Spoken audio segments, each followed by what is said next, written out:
kali penerbangan ini. The safety information card of this aircraft is available on your seat back and please read it carefully before takeoff.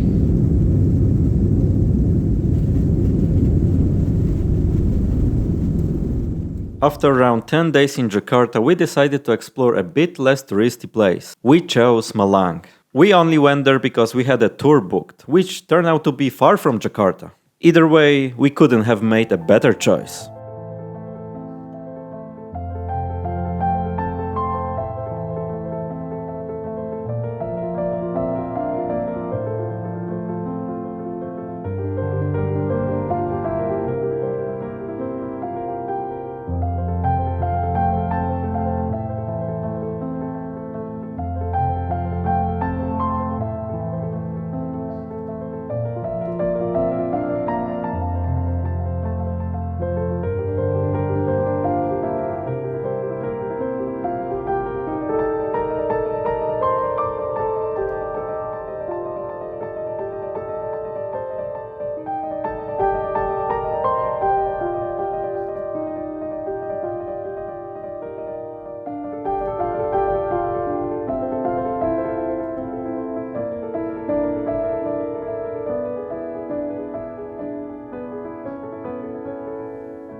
Welcome to Malang. Let's do some volcano exploration.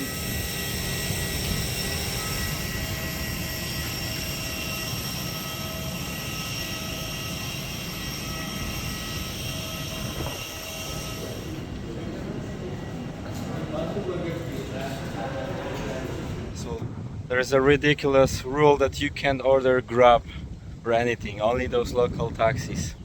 So we had to walk few kilometers just to get outside to get something else than their local taxi. Truly ridiculous. I have no words. Welcome to Ubud Cottages. So as always, let me show you how the room looks like. We actually got a free upgrade, and as you can see, it's quite spacious. So let me show you the bathroom.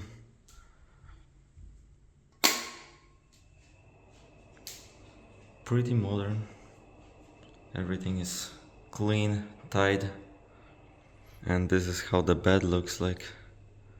I'm wondering if this musketeer is necessary or is just a frame. Anyway, definitely worth its price. So we're quite unfortunate with the weather. Nevertheless, the surroundings is just pure epic. Look at this swimming pool. So this swimming pool is the lower level, but up there is another one. I will show you. This is how it looks like the main patio. There is a restaurant over there and the swimming pool that I will show you.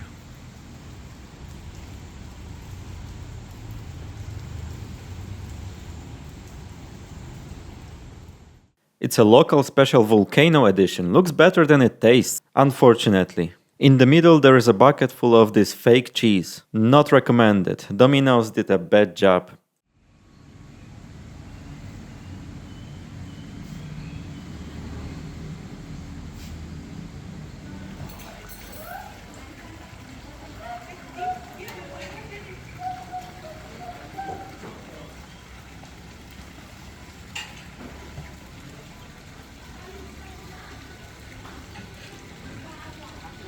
the first day.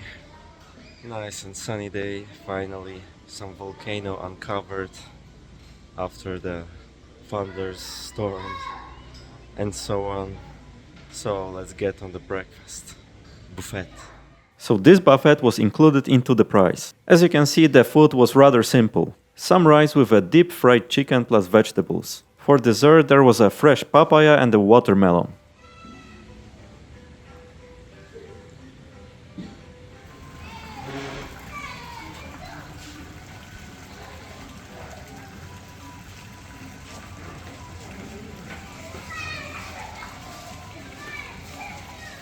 The only resort in East Java that celebrates the authentic Balinese architecture, garden, ambience as well as traditional dishes. Staying there feels like living in a monk monastery. There is even a Hindu Balinese shrine.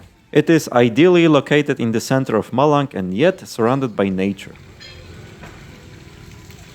This is how tropical rain looks like. It's just a wall of rain. Unbelievable. The whole waterfall falling from the sky. Check this out, folks.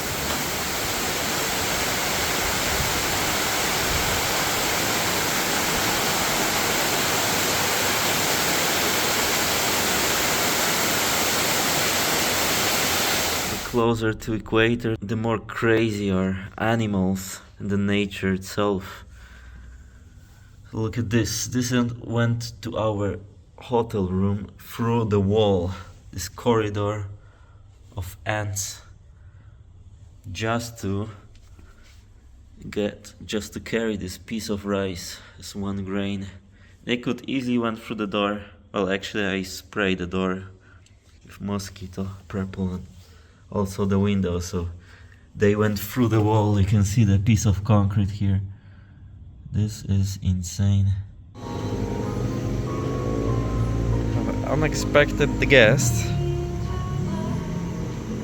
Or expected guest.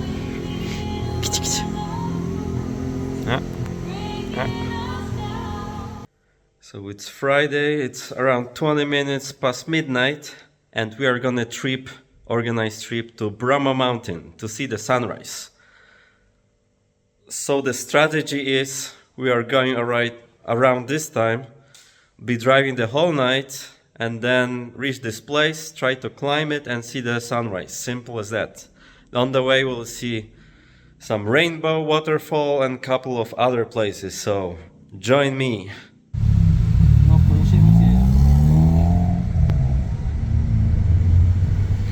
We'll be around 30 minutes driving, and then we'll switch to one of these jeeps.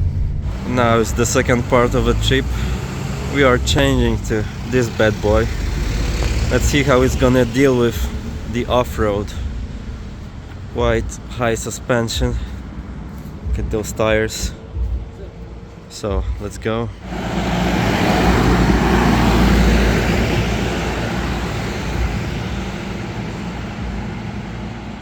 Alright, so we are sitting inside, ready to go. It's around 2 a.m. and there's another group in this jeep, so I think we are ready to go.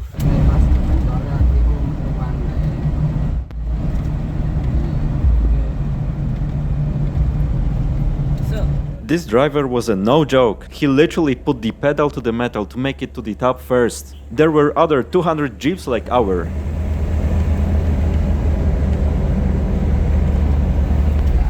Now we are entering the first checkpoint. It's getting crowded and crowded. At least we are hopefully not the last in line. So now we are climbing. This road is getting narrower and narrower and curvy at the same time. The adventure is coming. This old Toyota off-road vehicle was not isolated at all. We were inhaling fumes from the engine like the exhaust system was directly connected with the cabin. Nevertheless, this off-road rally absorbed the whole of our attention. Another checkpoint.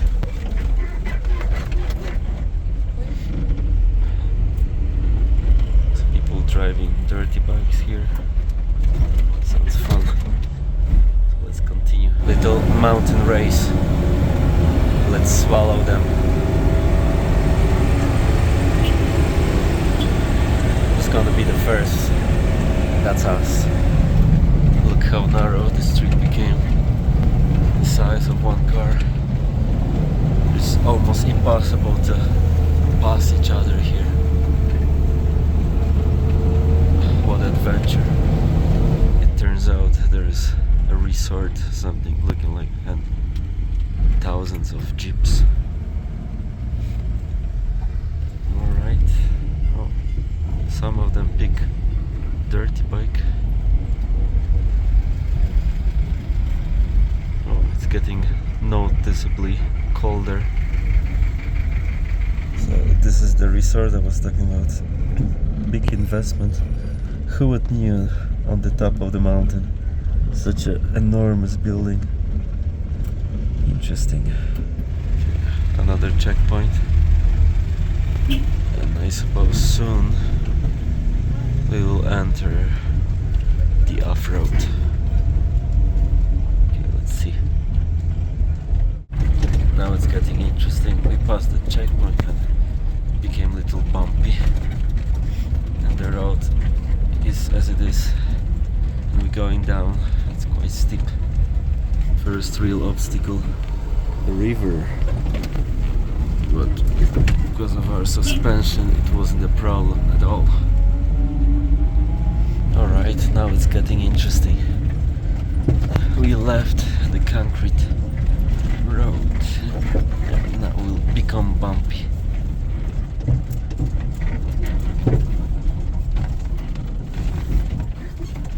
Now we are crossing the caldera, a flat area filled with a volcanic ash, full of holes, some of them filled with water. Let's see this one.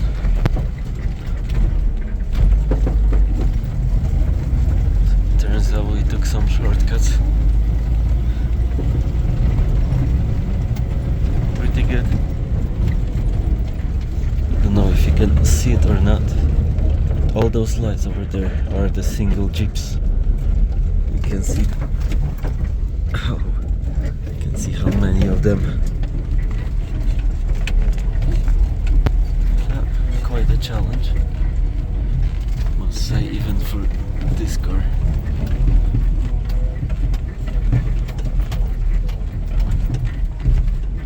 It was so shaky that my DNA split. Seriously, you had to keep your hand above your head to not hit the ceiling. Even though it was already 2 AM, this was working better than a coffee. So basically what you see here is a volcanic dust with a little islands of grass. I literally felt like on a Dakar race. Each driver was looking for a shortcut to go ahead of the other drivers, each using its own tricks and tried and true paths.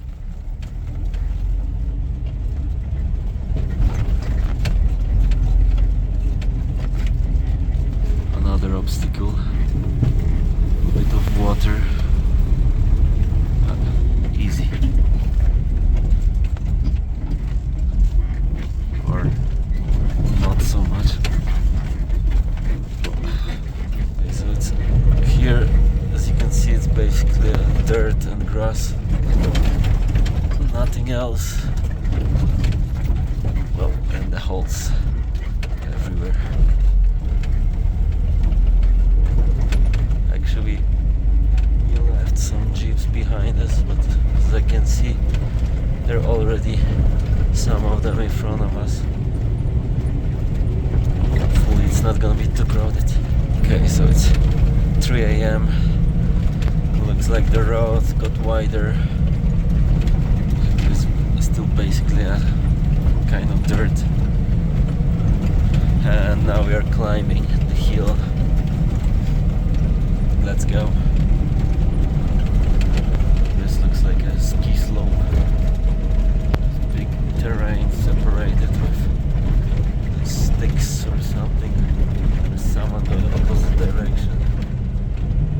Maybe engine broke down. Alright, so we went through this volcanic soil and we are back on track. The asphalt is over here. Unbelievable.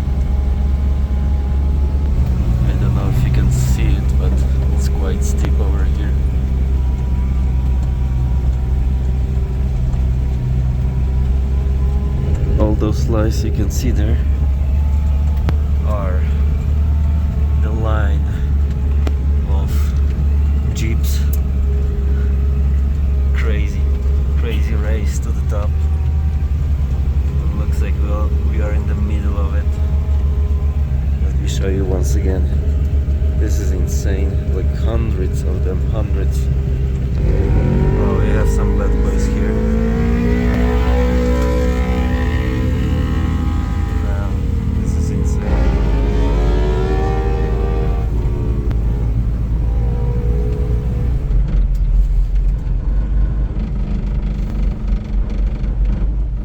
All the sides of the road were occupied by the same model of Toyota Land Cruiser from 80s. Luckily, after some time we were able to fit in between two of them farther from the village. Moreover, it started raining. The hope of seeing a beautiful view of the sunrise started declining successively.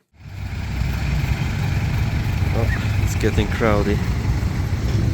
And now they're stuck, but we found our parking spot.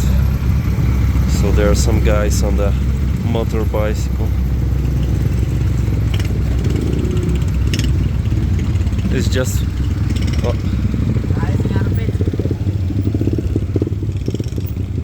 this is what I'm talking about.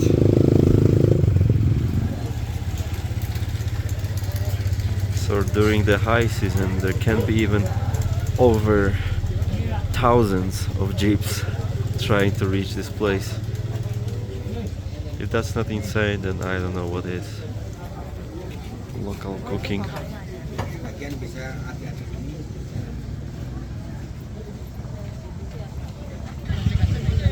We arrived. It's insane here.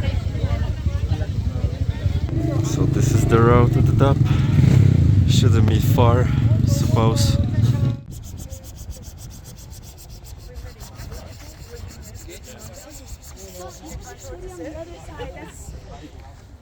So this is the top. You can see there's city down there. And we are waiting for sunrise.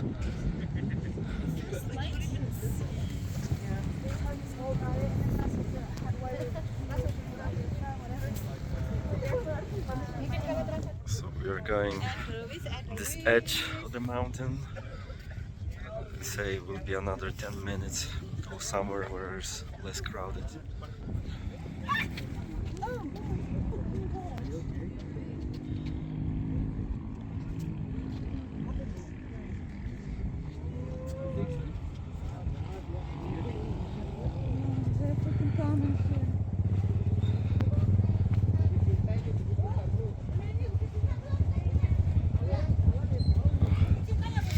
Hope you can see something.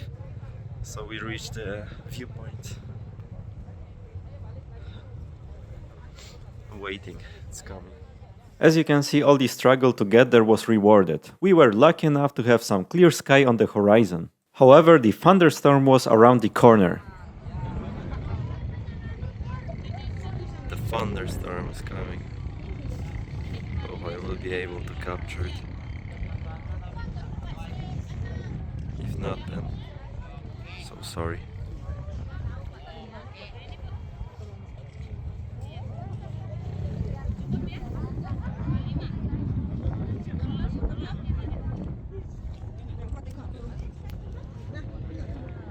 Let's try to capture thunders. Probably it's not gonna be. Oh, there it was. It's coming, so we are kinda lucky that it's not here, but it's definitely coming. Nevertheless, look at this, folks. I don't know if you can see it, but there's active volcano here. This is the smoke from it. So, as you can imagine, we were barely able to stand on our feet after such an exhaustive trip. However, the anticipation of the sunrise was giving us energy and excitement. Despite the weather, it was quite crowded over there. Us two with a few foreigners, and the rest were locals from all over Indonesia. Fun fact, they set up some kind of Christmas lights to make this place slightly more cozy.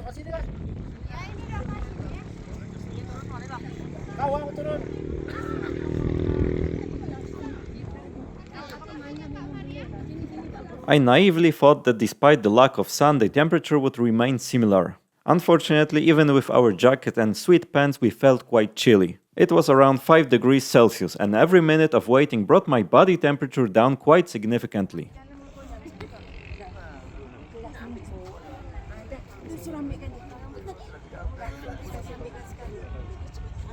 So as you can see behind me, you are pretty lucky today.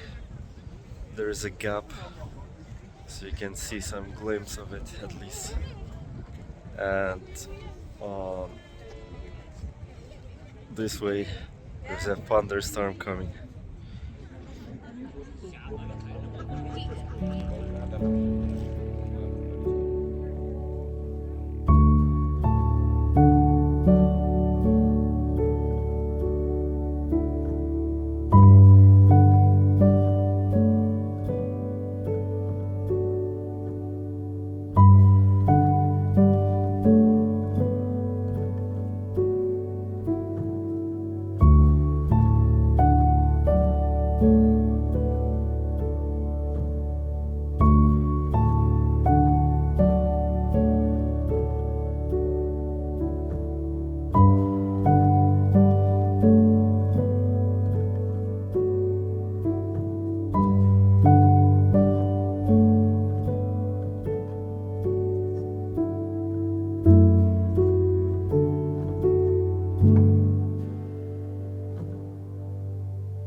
What can I say? Epic view. It's around 5 a.m. maybe 10 minutes past 5. And here is the active volcano, more or less active. There's definitely a smoke coming from it.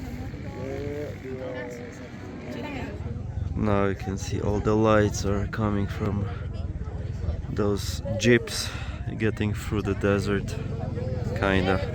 So the next destination will be one of these active volcanoes.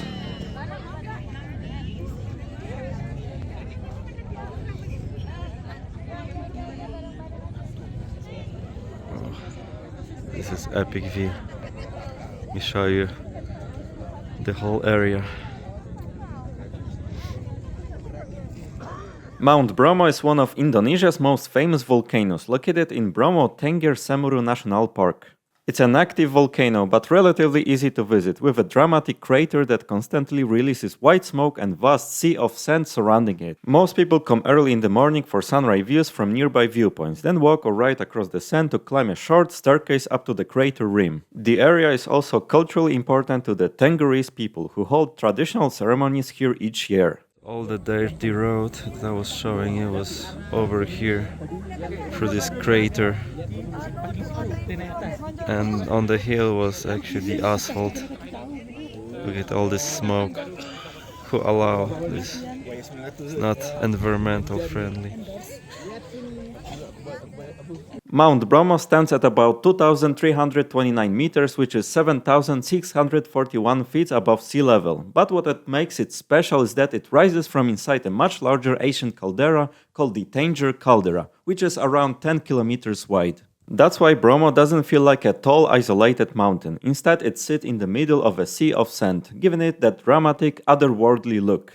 It is an active stratovolcano, but unlike many others, it erupts quite frequently, but usually in smaller explosive bursts. You will almost always see white smoke rising from the crater, which is actually volcanic gas escaping.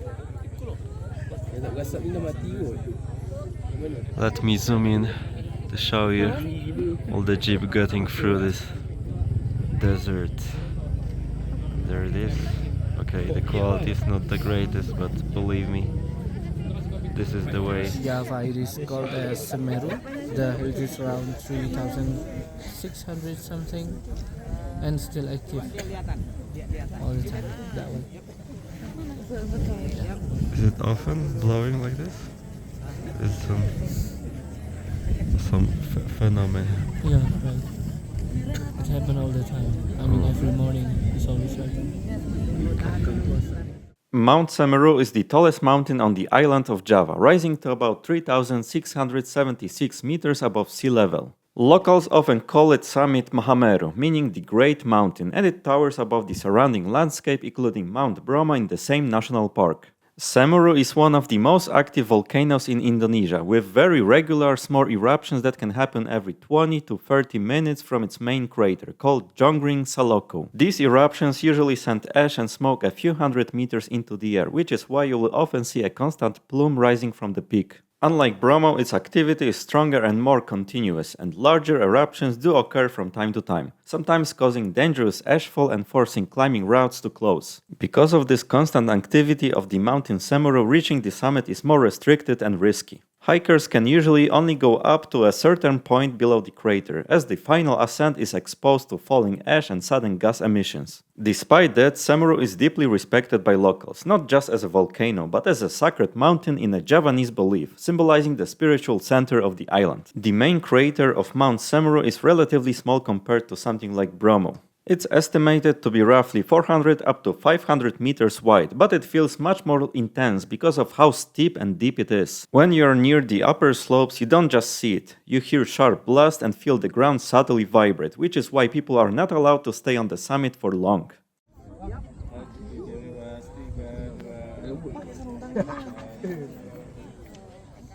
Around Mount Bromo, the most iconic plant you will notice is the Edelweiss, often called the eternal flower by locals, which can survive the harsh volcanic soil and cold temperatures. It grows in the higher, greener areas around the caldera rather than in the sandy sea itself. You will also see hardy shrubs, grasses and casuarina trees that are specially adapted to dry, mineral-rich volcanic ground.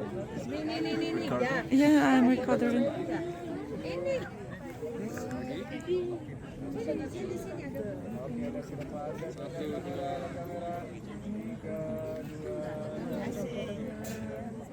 Flowers here aren't lush or tropical like in other parts of Indonesia. They are tougher, smaller and built to survive wind, ash and sudden temperature changes, which makes them unique in their own quiet way.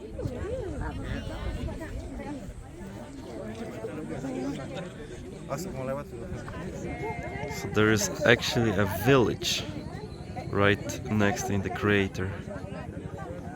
Huh. Wish them luck.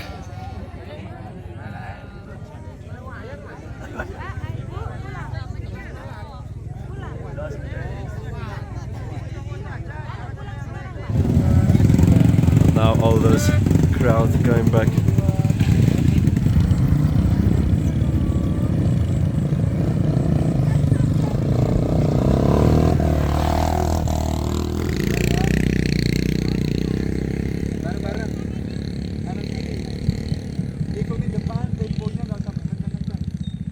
Thousands of years ago, a huge volcano once stood here, much larger than Bromo itself. After a series of powerful eruptions, the volcano emptied its magma chamber and collapsed inward. This event, known as a Calendra collapse, created the huge basin you now see as the Sea of Sand. Inside this collapsed landscape, new volcanic cones began to grow over time, and Bromo is one of the youngest and most active of them. Its current crater formed through repeated smaller explosive eruptions, which blasted out material and kept widening and reshaping the opening.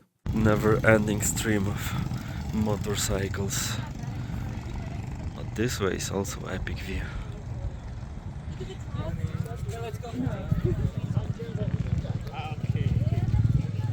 Now finally we are heading to our Toyota to go to the bottom of this wonderful volcano. As you can see, it's not going to be easy with such a number of people and one tiny road. Nevertheless, rising sun is a blessing after such a freezing cold night. Right now we are getting back to the car and heading to the volcano.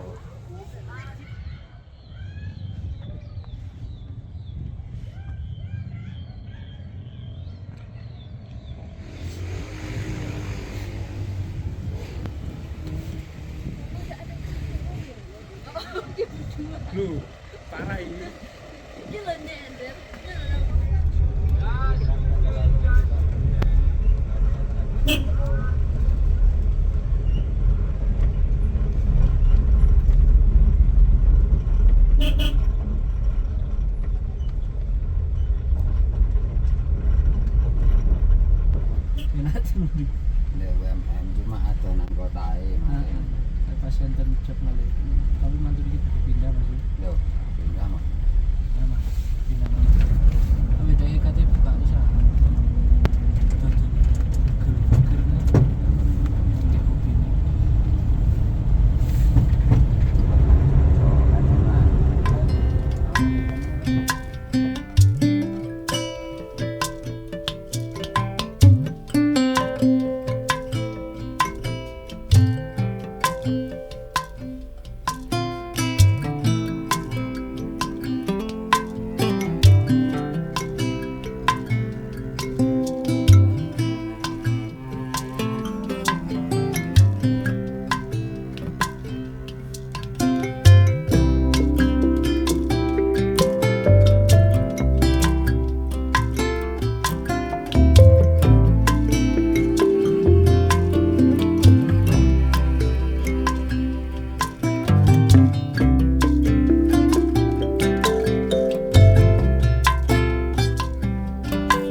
Finally, we managed to reach the sea of sand on the bottom. Tiny and curvy road was quite stressful. Fortunately, most of the cars were going down, so we didn't have to make a lot of risky maneuvers. Now we can relax and enjoy the photo shoot. jadi kayak gini deh biasanya lihat teman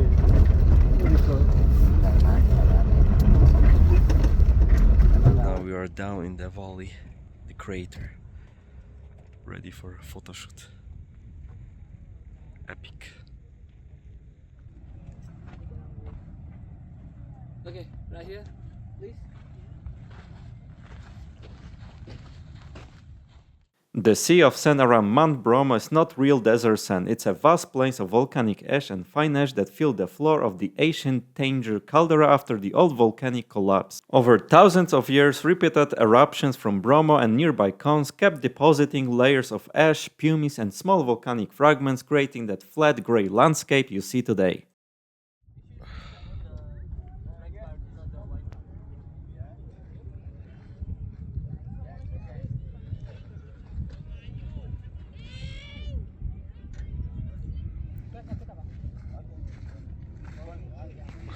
and the picture on the top.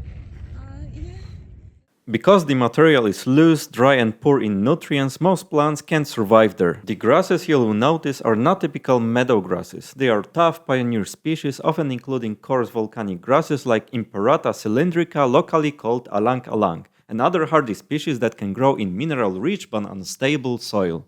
Right in the central sea of sand, it's closer to unconsolidated tephra, meaning loose particles ejected during eruptions, fine ash, sand-sized fragments and bits of pumice. This material is very porous, lightweight and unstable, so water drains quickly and nutrients don't stay long, which makes it hard for plants to grow.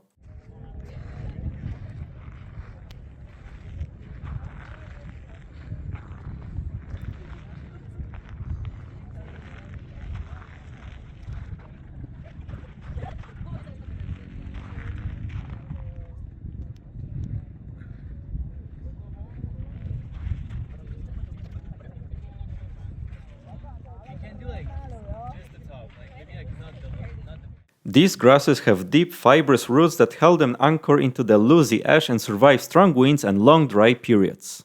Another interesting detail is that while it looks like just a wild grass, it has been used traditionally for roofing because it's surprisingly good at insulating against heat and rain.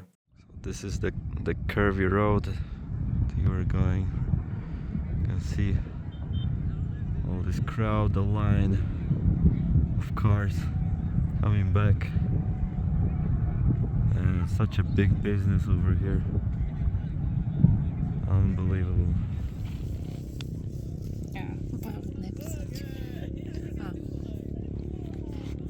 Volcanic soil. Fine grain. The most nutritious soil you can find on the earth. All of it.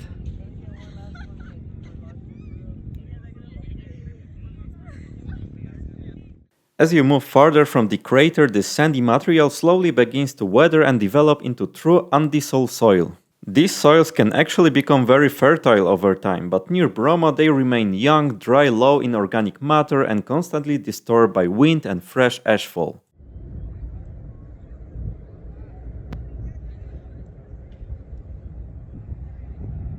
During the day it doesn't look that scary, that bumpy as it was at night. Looks just like a beach, but volcanic one. The old Toyota Land Cruiser 40 series is incredibly popular around places like Mount Bromo for a very simple reason. It's almost perfectly built for this kind of terrain. These Land Cruisers are extremely durable with strong suspension, high ground clearance and simple mechanical system that don't break easily. Now we are getting closer to Bromo Volcano. There is a special parking where we will leave the car and walk for around 1.3 kilometers to the edge of volcano. Paris Hilton Jeep. Wild West at the same time.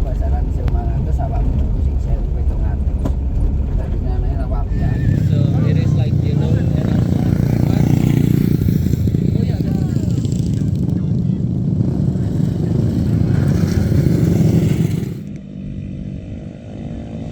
Night Rider.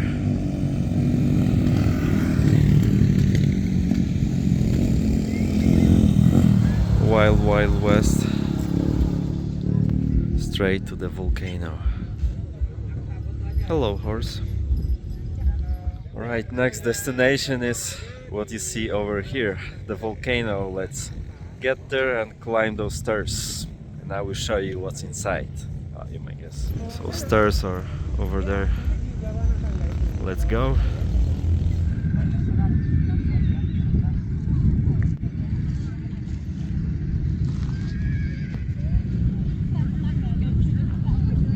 Horses are commonly used around Mount Bromo mainly because the terrain is much harder than it looks. The sea of sand is made of loosey volcanic ash, so walking can be tiring, especially at high altitude and in cold morning conditions. Horses handle this soft, uneven ground much better than vehicles in certain sections, especially closer to the crater where access is limited. Pura Luhurpoten is a Hindu template located right in the middle of the Sea of Sand at Mount Bromo. It is the spiritual center of the Tenggris people, who are one of the few Hindu communities in Java.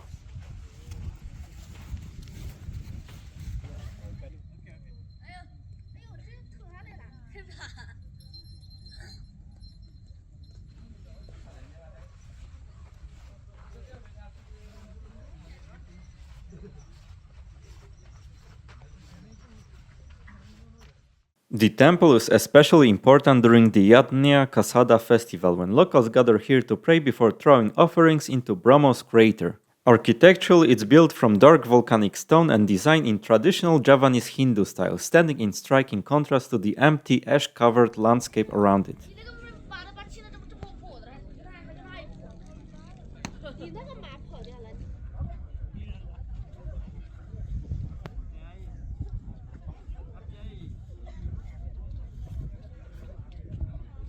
The boiling kettle.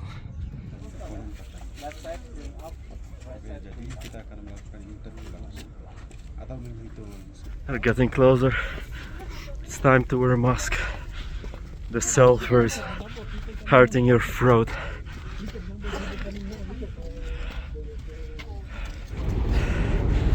Here it is, the boiling volcano. The sound volcano. The engine. The darkness. The dark power. The cloud is coming. Oh, would be better to not get into this. Bromo is one of the few volcanoes where you can safely stand right next on the edge of any active crater without a guide, but locals quietly watching the behavior of the smoke. If it turns darker or thicker, they know activity is increasing before any official warning. 4. At least here recycling is working pretty well. Better not fall into this.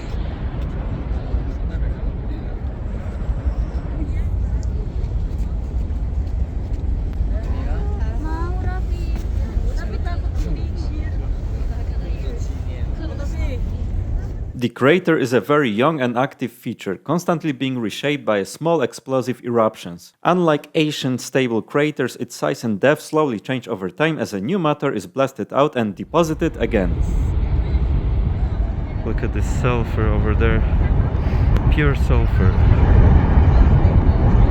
You can make millions of matches from it.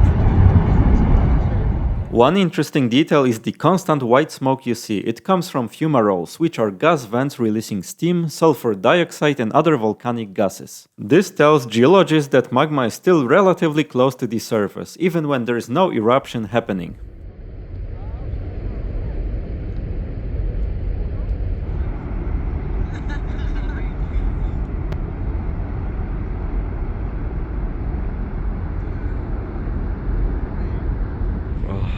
The poisonous cloud is coming. Let's get out from here.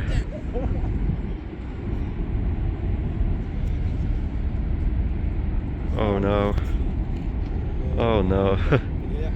We are screwed. The smoke coming from Mount Bromo isn't just harmless steam, it's a mix of volcanic gases, mainly sulfur dioxide, along with ash and fine particles. In small amounts, like what most visitors experience briefly at the crater rim, it's usually just irritating. You might feel a burning sensation in your throat, eyes or nose, and it can trigger coughing. It's coming.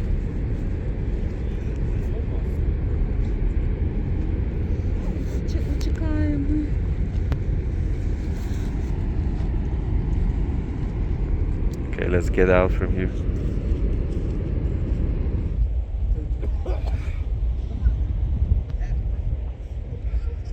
Oh, look at this layer of sulfur.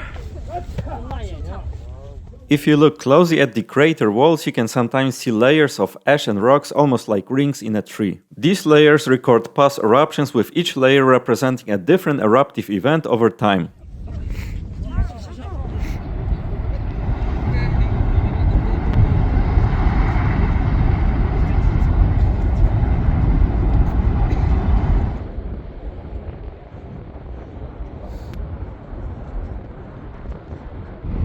So we reached the deadline for visitors. This is the bottom. No lava. I don't even see the water. So disappointing. Bromo doesn't build pressure for huge eruptions very often because it releases gases regularly. That's why it erupts frequently, but usually in smaller bursts. So this is the place where we're taking the footage of sunrise. Welcome on the other side.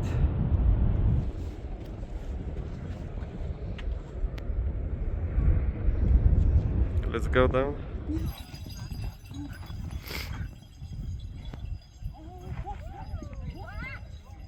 There's nice suspension bridge over there. Zoom in.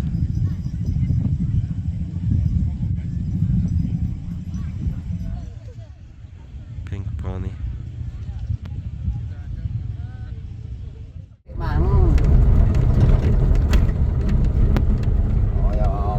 This is it, folks. Dirty bike. Nah, terus sih.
A little Iceland vibe here. Unbelievable. Stunning terrain. There is a legal and environmental reason why you don't see any buildings around. The whole area is a part of Bromo Semeru National Park, where building is strictly limited to protect both the natural landscape and the safety of visitors. From a local perspective, there is also respect for the spiritual nature of the place. The Tenggurese people consider this volcanic plain sacred, so leaving it open and untouched, especially near symbolic spots like Vatu Gede, is part of preserving its meaning, not just its safety.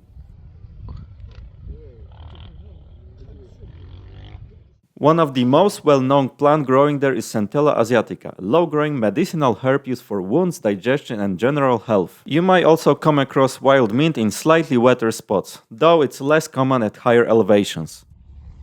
Some interesting hidden cave.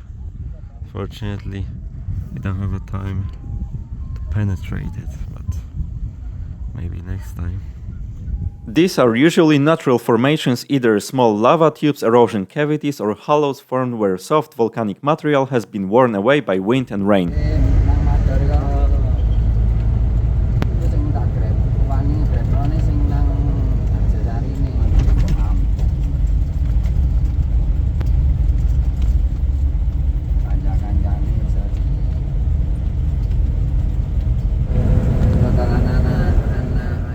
In the villages around Mount Bromo, the soil is actually very fertile. This is the big contrast with the barren sea of sand. The ash and volcanic material, once wetter and mixed with organic matter, form Addison soils, which are rich in minerals and excellent for agriculture. Because of the cool highland climate, locals mainly grow vegetables rather than tropical fruits. The most common crops you will see are potatoes, cabbage, carrots, onions and sometimes garlic. These crops thrive in the nutrition-rich volcanic soil and cooler temperatures.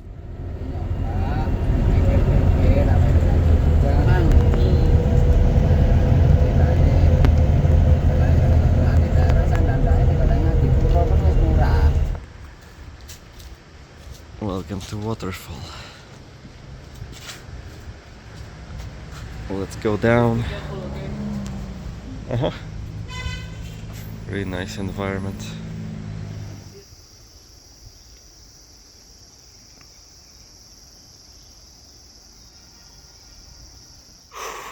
Sleepless night. This is our last stop. We are going down to Rainbow Waterfall. 40,000 to enter for 2 people. But toilet not included, and it's just terrible condition that I have dignity, right?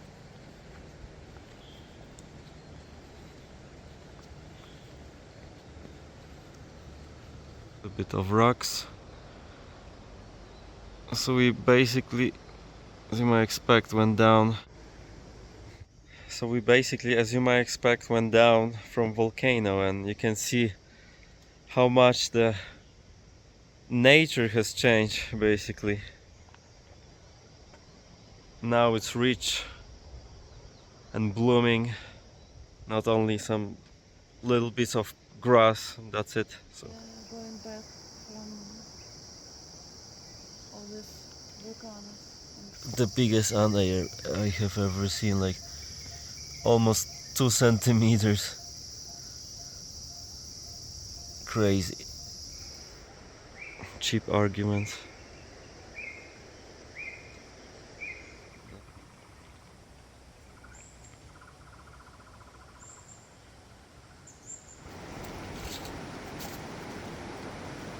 You can hear it, we are close. How deep is the jungle is just stunning.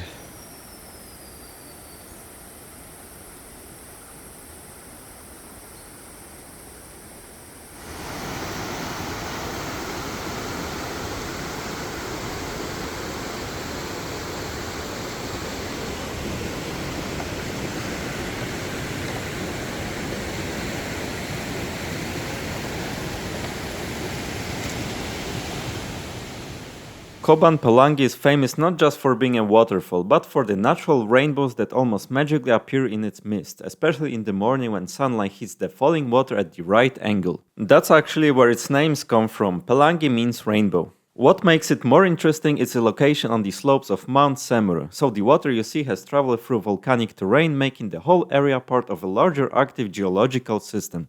The hike to the waterfall is a part of the experience. You pass through dense wet forest with cooler air and a noticeable change from the dry dusty environment near Mount Bromo. It feels like entering a completely different ecosystem within a short distance.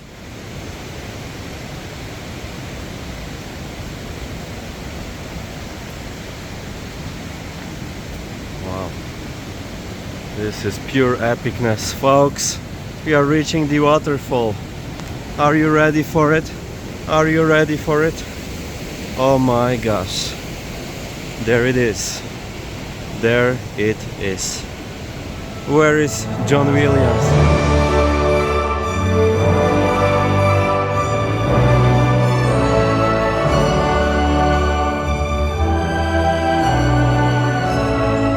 This is no doubt one of the most epic waterfall I have ever seen in my life. Where's John Williams? There should be Jurassic Park anthem in the background. It's just pure epicness.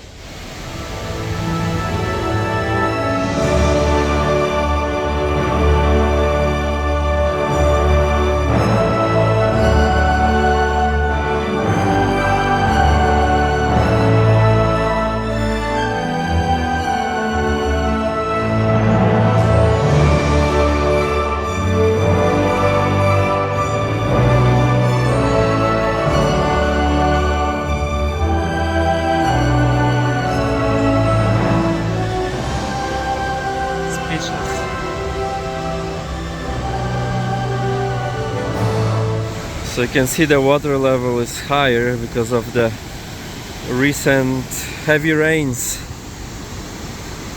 The tour guide told us there's some floodings and landslides, that actually we didn't notice any of this.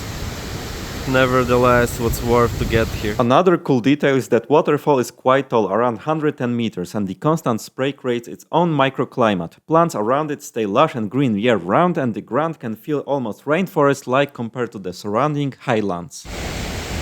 I will risk my phone for this footage, because you feel like it's a little rain falling on you, but I need to record it anyway.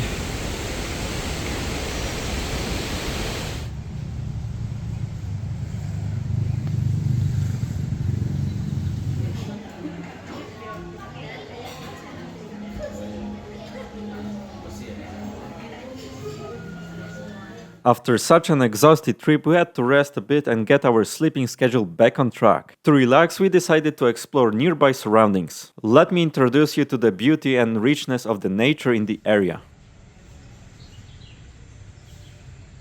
We visited one of the most popular coffee shops in this closed neighborhood, Café. The coffee with the view. With a stunning view on the river. Pretty good view.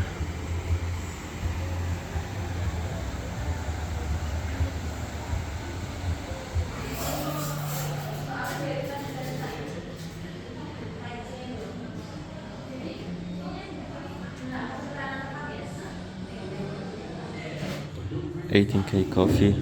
Let's see how it's gonna be. It's quite expensive for these conditions, but the view is worth it.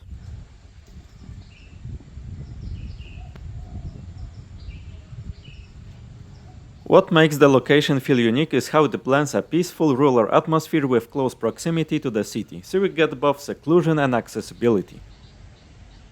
This is how this resort looks like from the top. There is graveyard. Maybe this doesn't sound encouraging, but believe me, it truly feels like a tropical garden mixed with a Hindu temple. The design of the cottages also leans into the landscape. Now let's have a little tour around the city center. We will take a walk around quite wealthy neighborhood. However, first stop is a piece of historical monument, Santa Perawan Maria Cathedral. Standing gracefully in the heart of the city, Santa Perawan Maria Cathedral is one of those places where you can feel layers of history the moment you step closer.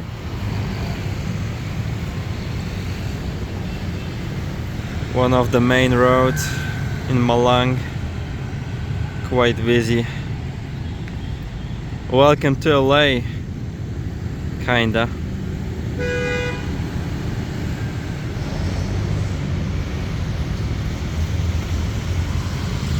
It was built during the Dutch colonial period and officially inaugurated in 1934, at the time when Malang was developing into an important administrative and cultural center of East Java under the Dutch East Indies.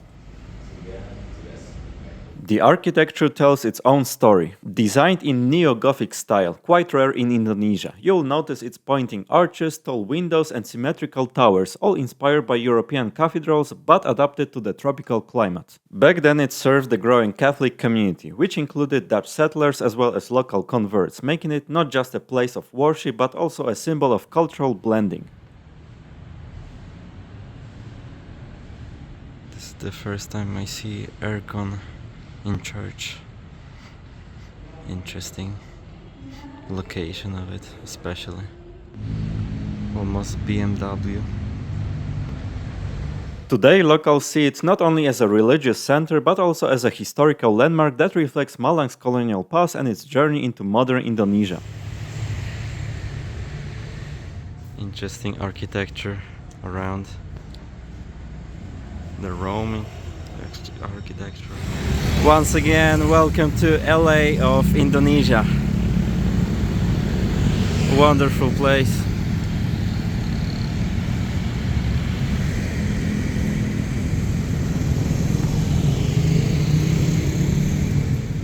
Idjen Boulevard, locally known as Jalan Idjen, is one of the most elegant and historic streets in Malang, laid out during the Dutch colonial era as a part of a planned European-style residential district. The wide road, lined with palm trees and grand villas, was originally designed for Dutch officials and wealthy residents, which is why it still feels more spacious and orderly than most streets in the city.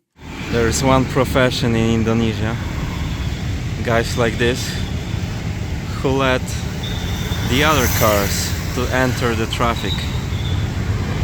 And I don't know if he's paid by government in this case, but usually people giving some change or something. You can see some show-off houses along the street. Yeah, I can say it's a rich neighborhood. Definitely. The owners of some tour services and stuff. Let me show you how rich people protecting their properties. See those spikes? I'm wondering why there's no electric fence. Brawijaya Museum is a military history museum dedicated to the Indonesian army struggles, especially in East Java during the fight for independence. Established in 1968 and named after the historic Brawijaya Kingdom, it serves as both a memorial and educational space preserving stories of local resistance.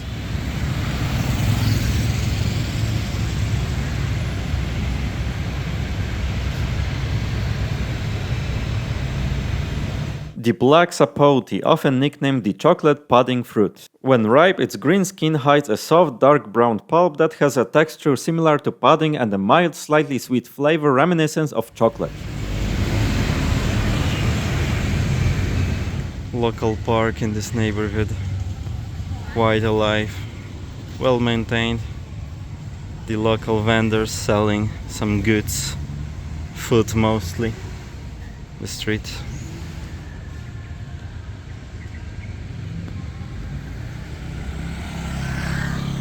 Today, many of those colonial houses are still standing, though they have been repurposed into offices, institutions, or upscale residences. You will find a mix of long-time local families, professionals, and some government or private offices along the boulevard.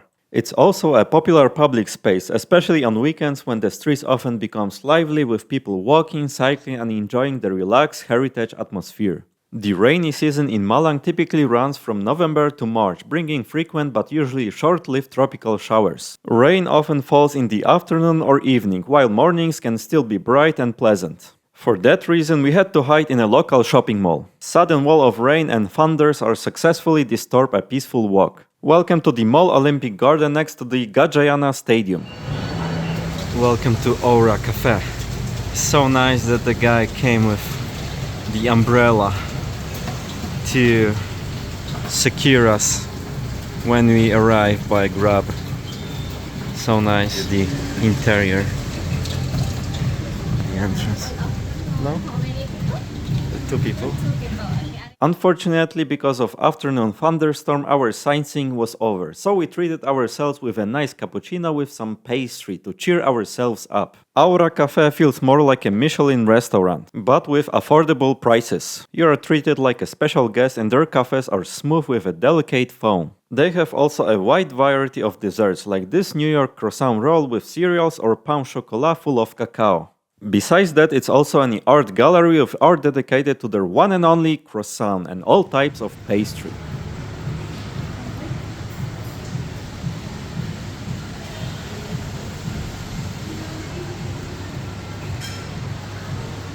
Because Malang sits at a higher elevation, the weather feels cooler than many other Indonesian cities, and during the rainy season, the surrounding landscapes become especially lush and green.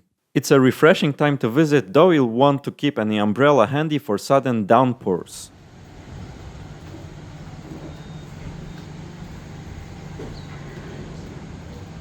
Keeping monkeys as pets is increasingly discouraged in Indonesia. They are wild animals with complex social and behavioral needs, and they can become aggressive or stressed in captivity. Indonesian authorities and animal welfare groups have been pushing against the practice, and it's also linked to illegal wildlife trade and conservation concerns.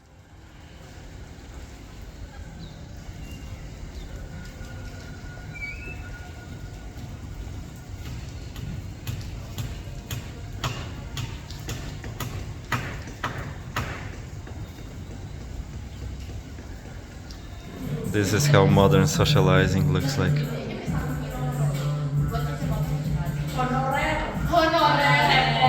Get stuck into games, League of Legends or something like it.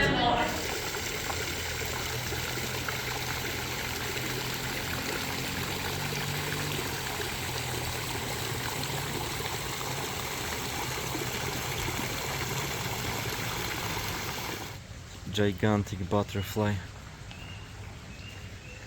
Is it butterfly? Or is it bird already? Ubud Cottages Malang feels architecturally unique because it deliberately brings Balinese design philosophy into a Javanese setting. Instead of typical urban hotel buildings, it uses open pavilions, bale, natural materials like wood and stone, and garden-centered layouts that blur the line between indoors and outdoors. What makes it stand out even more is the emphasis on spatial harmony. Structures are arranged to create a calm flow between pathways, greenery, and living spaces, echoing traditional concepts of balance between humans, nature, and spirituality. The curved details, layered roofs, and semi-open rooms aren't just decorative, they are designed for ventilation, shade, and a slower, more relaxed way of living.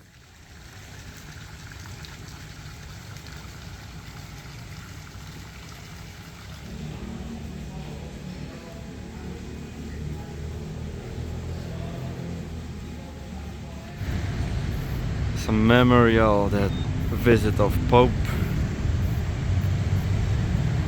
and behind you can see McDonald's. What a contrast. Welcome to Gereja Catholic Church or Cathedral. The Sacred Heart of Jesus Catholic Church is built in neo-Gothic architectural style, which was brought to Indonesia during the Dutch colonial period. You can recognize this style from its tall vertical proportions, pointed arches, and symmetrical twin towers, all designed to throw the eye upward, symbolizing a connection to the divine. The church was built in the early 20th century, around 1905-1906, during the Dutch colonial period when Malang was expanding as a European-style city.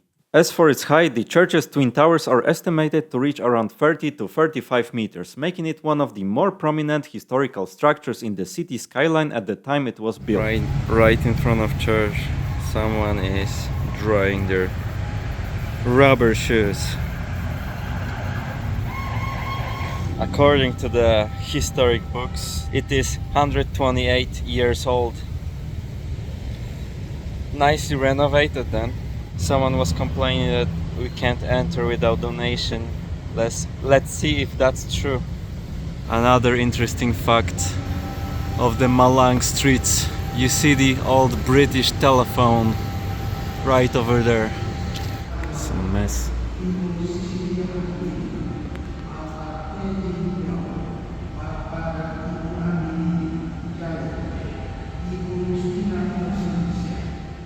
Inside, the use of stained glass windows and high ceilings create a dramatic play of light and space, which is typical of Gothic-inspired churches. What makes it particularly interesting is that this European style was adapted to a tropical environment, with better airflow, local materials, and structural adjustments, so it remains comfortable in Malang's climate while preserving its classic Gothic character. At the center, the main altar dedicated to the Sacred Heart of Jesus is a focal point, richly decorated and framed by detailed carvings. You will also notice rows of wooden pews, original or historically styled, adding to the old world character, along with subtle decorative details that reflect a blend of European church design and local craftsmanship. At first, it mainly served Dutch and European communities, but over time it became increasingly important for local Indonesians as well. What makes its story meaningful is this transition from a colonial-era church serving foreigners to a living local place of worship at the heart of Malang's Catholic community today. It's not just a building, it's a symbol of continuity, adaptation, and the blending of cultures over more than a century. Malang city center was carefully designed using a European radial city plan during the Dutch colonial era. From the central square, Alun-Alun Malang road spread outward like spokes on a wheel, which was very unusual for Indonesian cities at the time. Even more fascinating is the symbolic layout around the square. You'll find a mosque, church, government building, and commercial areas all nearby, reflecting a deliberate attempt to organize religion, power, and daily life in one central space. Local barricade. Or just a picture.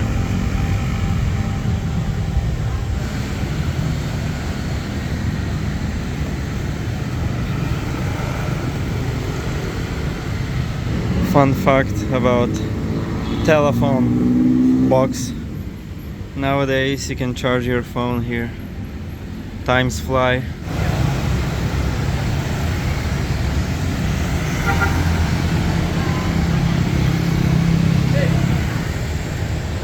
What a contrast. One picture, Catholic Church and the mosque.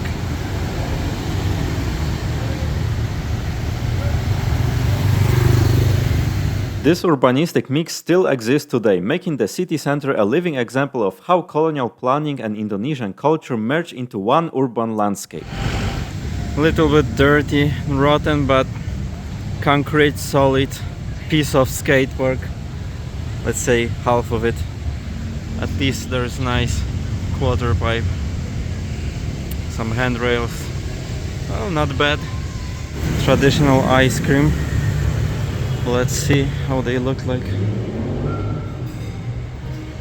The bridge became an unofficial landmark of everyday Malang life, where colonial era infrastructure meets a very local, almost chaotic market culture.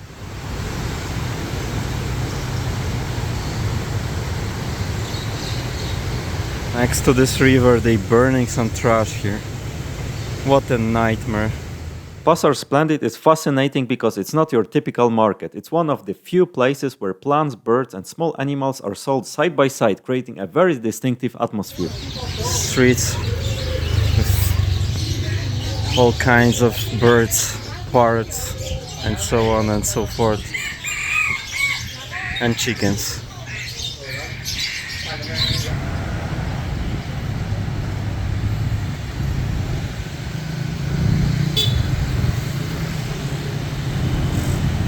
This is the hidden gem, the garden Café, next to the river. Come here if you have a time. One of the busiest roads in the city. Like, the traffic is insane. Everything is stuck, more or less. Lafayette Coffee. Such a fancy place, shining, crazy. Let's explore it.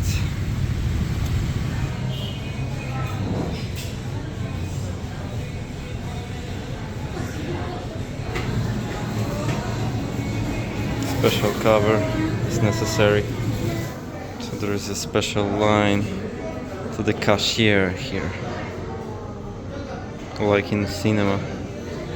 So we are on the rooftop. Well, it looks really nice. It costs 13,000. Price is also affordable. Let me show you the check. 13,001 and hot cappuccino. Pretty good price. And that's how it looks like here. For 24 you can get such a wonderful size normal cappuccino. It's a wonderful place. However, it's not political neutral, but it's still worth it. This is how rain season looks like here. Few hours of sun and the rest of the day like this.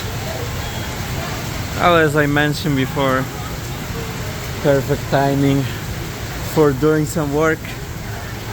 So soon let's get drop and get back.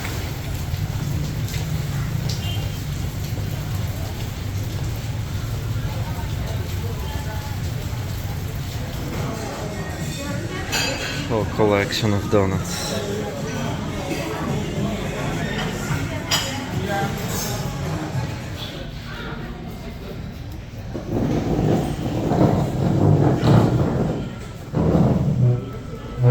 Rain is not giving up and it only intensifies. In such a conditions there is not much for us to see here, so we are heading back to the hotel. We took Grab, which is probably the best option as an alternative to Uber in this region.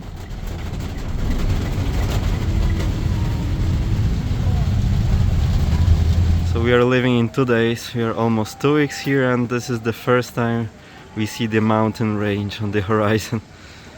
What an unfortunate event. Nevertheless, let's enjoy the view. This is the mountain we're supposed to reach, but unfortunately the weather conditions were not the greatest. You don't want to walk in the mud, so let's enjoy it from the far. You can see the steam after the raining.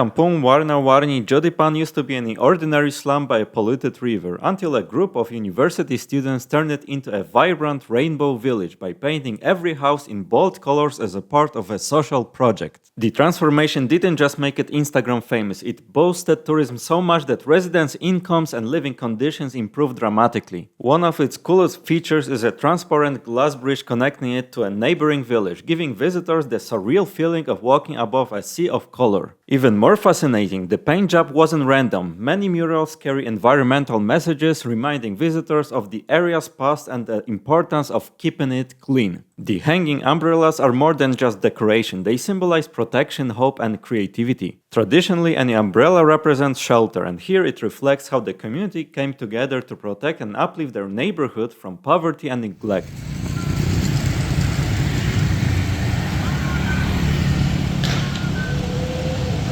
The transformation wasn't founded out of the students' own pockets, it was made possible through corporate sponsorship and collaboration. A group of students pitched the idea as a social impact project, and the paint company PT Indiana paint brand Deco Fresh agreed to supply the materials as a part of a marketing and community initiative.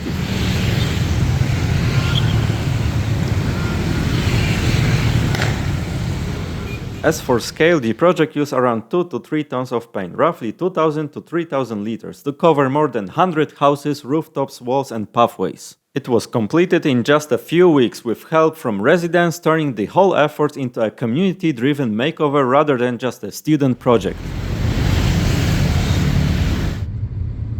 Look how overweighted this guy is. And surveillance cameras on the cross section.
Sewu Tumpak Waterfall.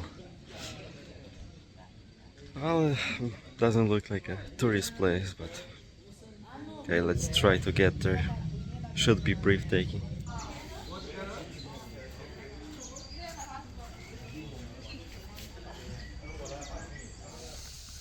Some upgraded pigeon.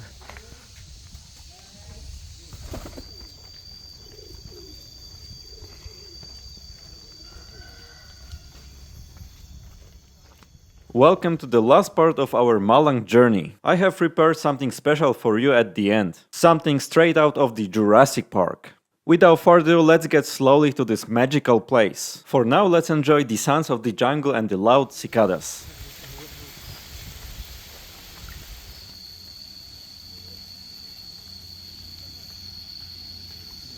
Dense jungle, amazing nature. Alright, looks like this is the place. Oh yeah. Oh yes. This is breathtaking.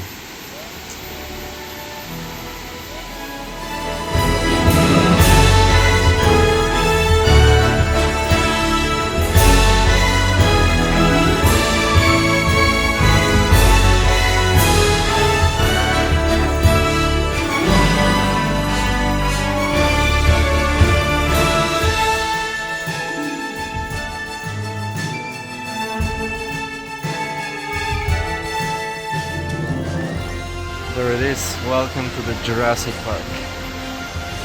Where our T-Rex might be somewhere in the bushes. Feels a little more like a Niagara Falls, but a small version of it.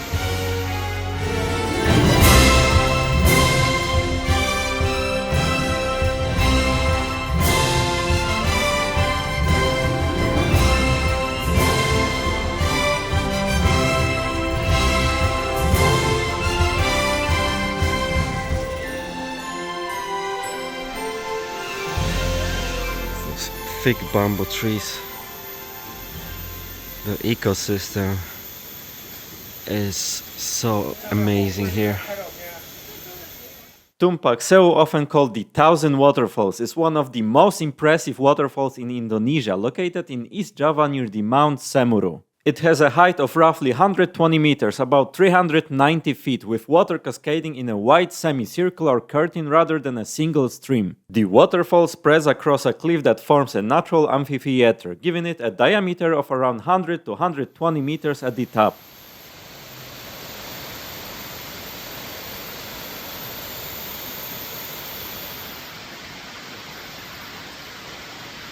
Nothing to add. Somewhere over the rainbow. Unbelievable.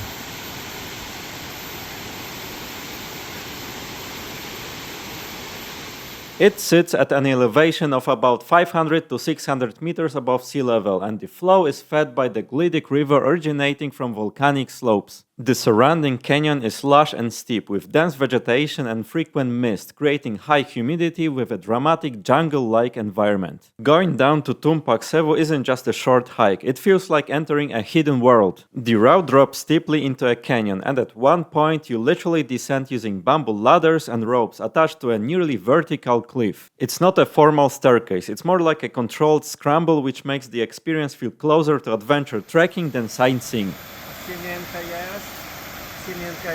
A nic nie mam.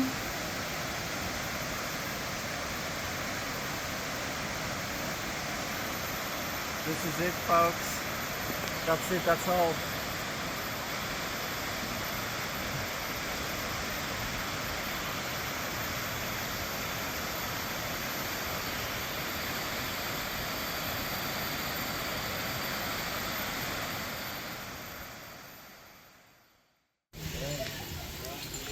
Supply of fruits, durian, coconuts, and so on.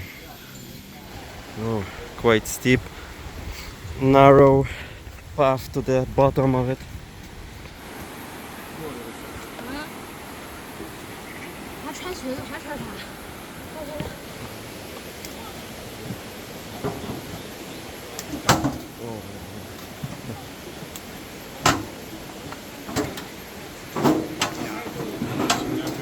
Rusted stairs.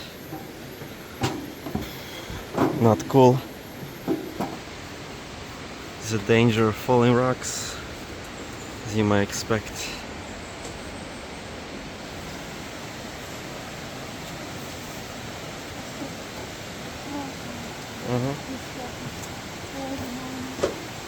Oh damn. First obstacle, this waterfall. Let's continue. Whoa. Another obstacle to get through this.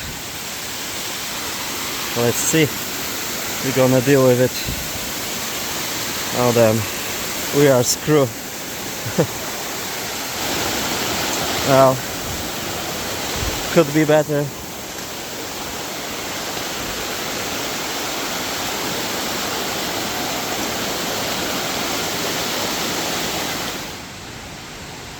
Alright, we are almost there. Went through the steepest part. Let's enjoy a little cascade here. Right, so you are at the bottom, and the word epic is just not enough. This is the bottom of the waterfall. Our shoes are wet, but nevertheless the happiness and excitement is beyond comprehension.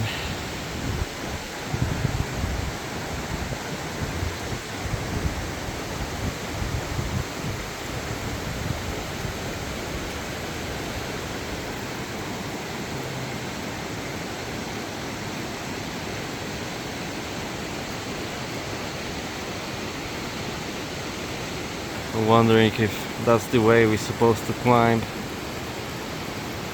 We'll see. I'll let you know. Alright, another obstacle. This looks more serious. Alright, let's see how we're gonna deal with it.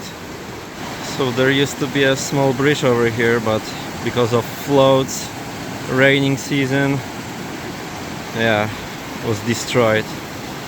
And this is how it's supposed to be done. Okay, he has done it, we can do too. Okay, everything needs to be documented. Let's do this. Well, I can feel the current. Alright, wasn't that terrible. Welcome to the other side.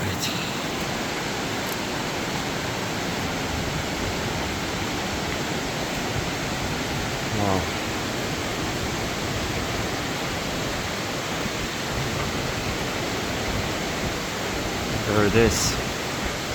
Almost there. You can feel this breeze hitting you in the face. Well, this is unbelievable. Okay, let me record it fast. This breeze is wetting my phone. However, look at this.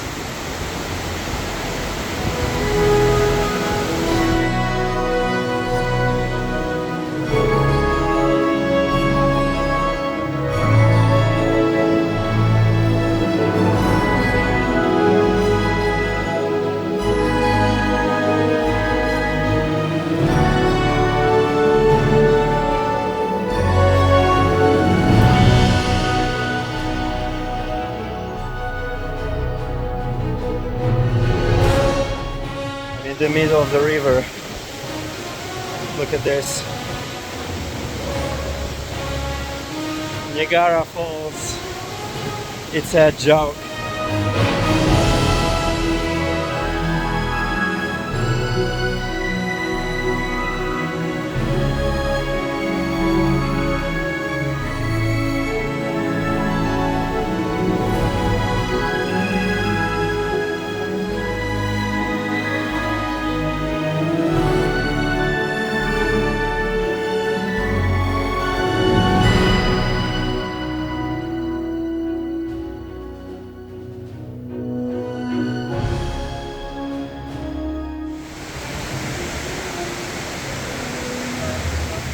The mist from the falls is so intense that it creates a permanent cool microclimate. On sunny days you will often see rainbows forming right in front of you, sometimes multiple at once. One of the most surreal parts is that once you're down there, the waterfall doesn't look like a single cascade at all. It surrounds you in a fully semicircle, making you feel tiny, like you're standing inside a natural arena of water. The roar is constant and powerful, and conversation becomes almost impossible.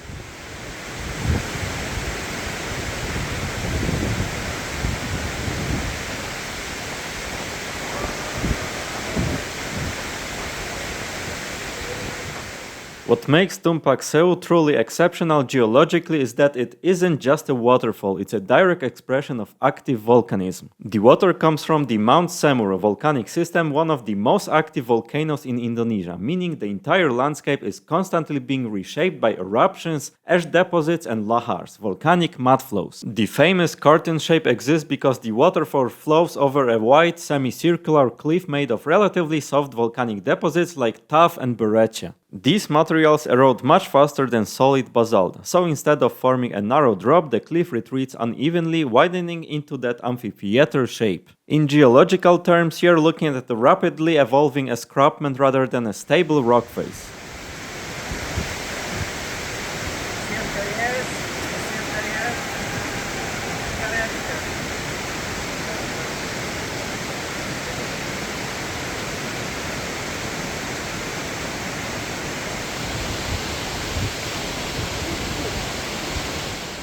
The canyon itself is surprisingly young. In volcanic regions like Java, landscapes can form and transform over just thousands, not millions of years. Heavy tropical rainfall accelerates erosion dramatically, curving deep valleys into fresh volcanic material at a speed that would be impossible in harder, older rock terrains.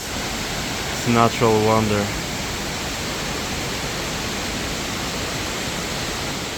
Another fascinating detail is the sheer number of parallel streams. The Thousand Waterfalls effect happens because groundwater seeps through porous volcanic layers and emerges along the cliff face. Instead of one river dropping, you get dozens of small channels simultaneously spilling over, each following fractures and weak zones in the rock.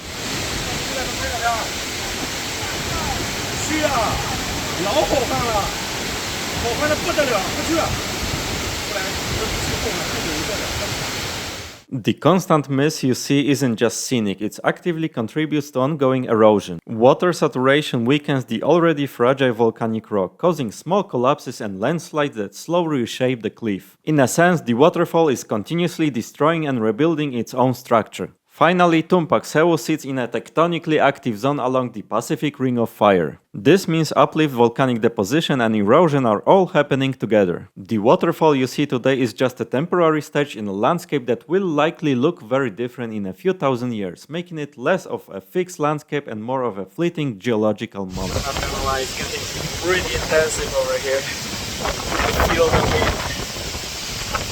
the power of this waterfall. Woohoo!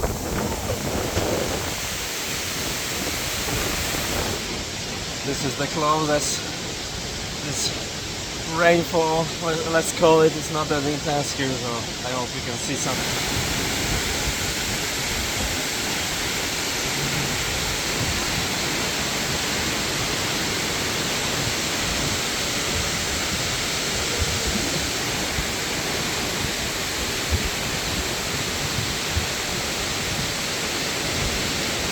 Once again, somewhere over the rainbow, I hope you can see it, and it's not the lens. For really brave, this is the path for you.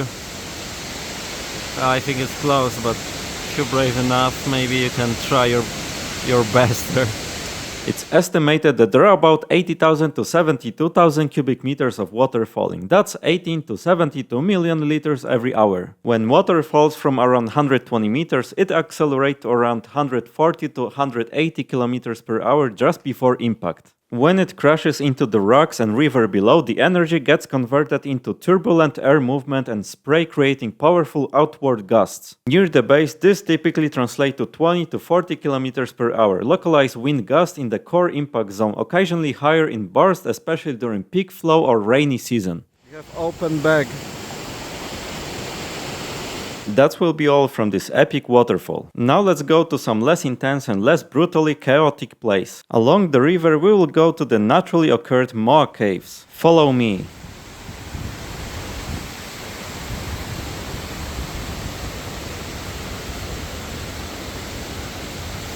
Now we are going to the Moa cave.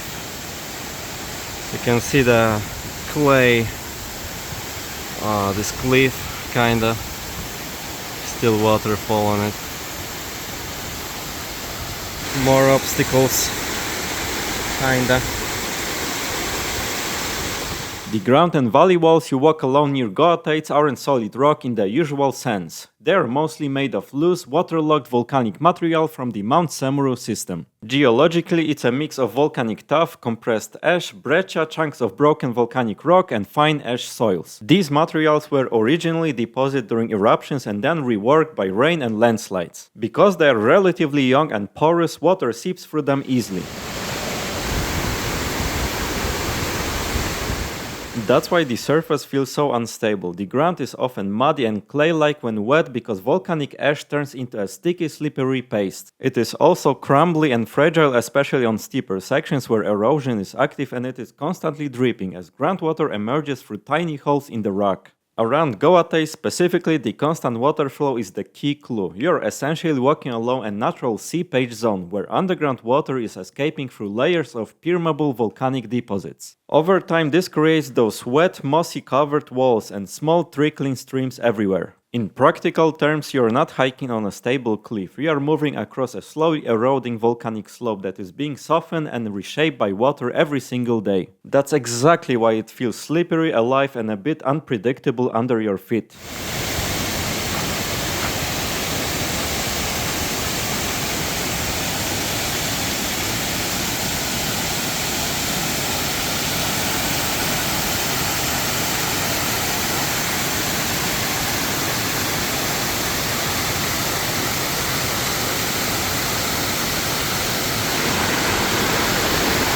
Another obstacle. Let's do this. Climbing toward Goa feels like moving up through a steep, wet jungle wall rather than following a normal trail. The path is narrow and uneven, often curved directly into the side of the canyon, with sections where you rely on bamboo ladders, ropes, or simple footholds in the mud. Everything is constantly damp. Alright, so now we have to climb those stairs again to reach the cave. Let's see what it has to offer.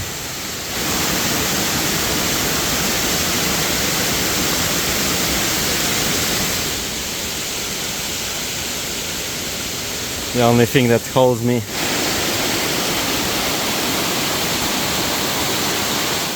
Water drips from above, small streams cross the path, and the ground shifts between slick rock and soft volcanic soil, so every step needs attention. In some places you are climbing more than walking, using your hands to pull yourself up while staying close to the cliff.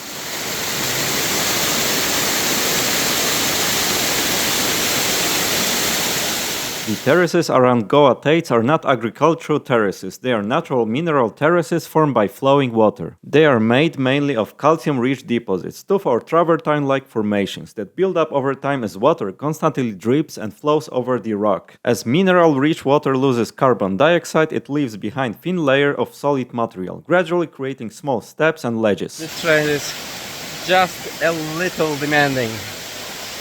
There some steep parts with waterfalls, it's quite slippery, so be prepared.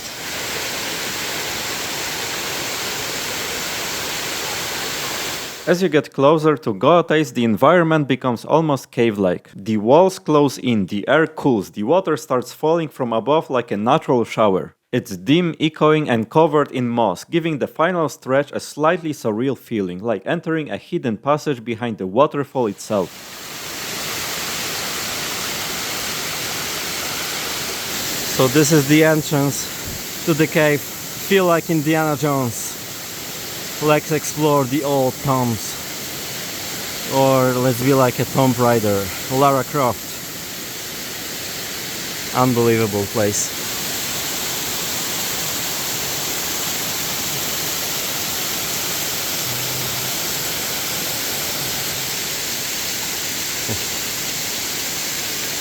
This is crazy adventure.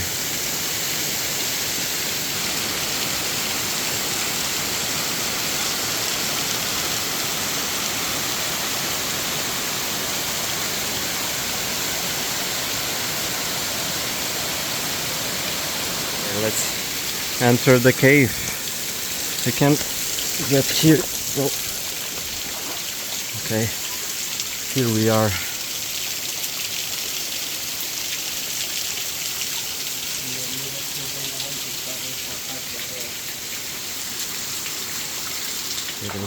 There's not really much to see. Oh. If you want in the water, it's there. Oh, okay. Hope I will handle it. Paint it like the calcium rock that accumulated here. Very nice. Goa isn't a typical cave, it's more like a half cave, half waterfall system where water is constantly seeping, dripping and flowing from every direction. You're not just near water, you're inside a place where water is actively shaping the rock all the time. I think there is some vein of sulfur. But You don't smell it here. Tiny amounts of dissolved iron oxidize and leaves behind yellow to orange stains on the rock, similar to rust but lighter in color. So this way is only a swimming option. We are not following this path. So here is another one. Okay, let me do this. Let me try to enter it. Oh damn. It's not easy to get here, but here we are. Oh damn. Looks amazing. Looks amazing.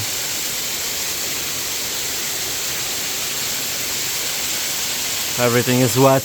I am wet again. Hopefully it was worth it. One of the most unusual things is that the cave is still growing. Minerals carried by water slowly build new microscopic layers on the walls and terraces, meaning the shapes you see today didn't exist long ago and will keep changing in the future. I'm wet. It's super slippery on the entrance here, but we made it. So let's enjoy it now. The entire space behaves like a natural humidity chamber. The air is saturated with moisture, often close to 100%, which creates the surreal effect where everything glistens and even light feels softer and diffused.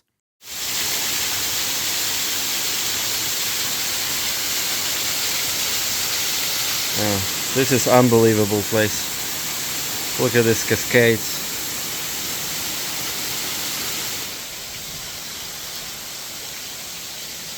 Worth it, worth it. I will get dry.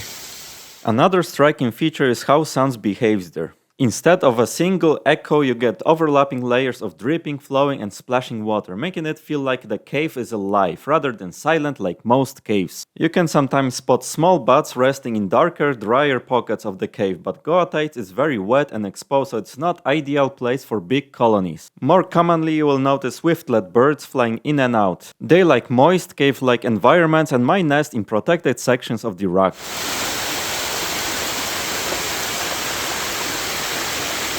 Is it epic?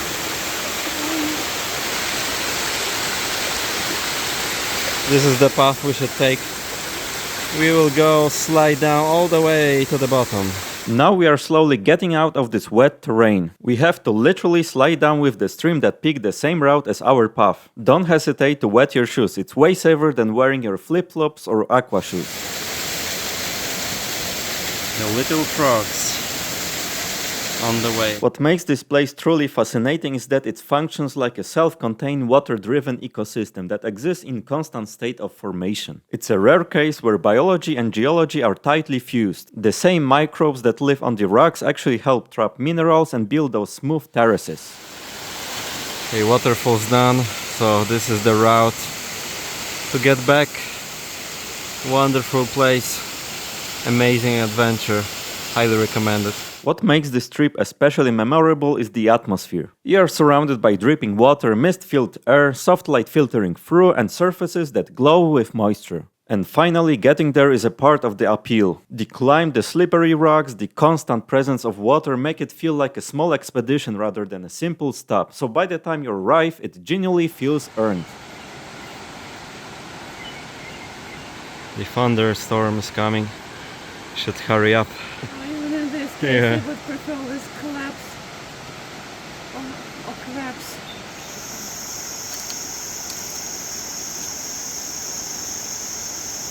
So looks like to cross these waterfalls not many tourists decided to do. Most of them are getting back by the same route, so now we have the path only for ourselves. Perfect. Last glimpse on the valley. The entire valley acts like a giant moisture trap, holding mist, humidity and cool air, which creates a microclimate very different from the surrounding region. It's typically several degrees cooler than surrounding farmlands and villages above. The valley supports lush water-loving plants, while just above the rim you will see more typical tropical crops and dried ground.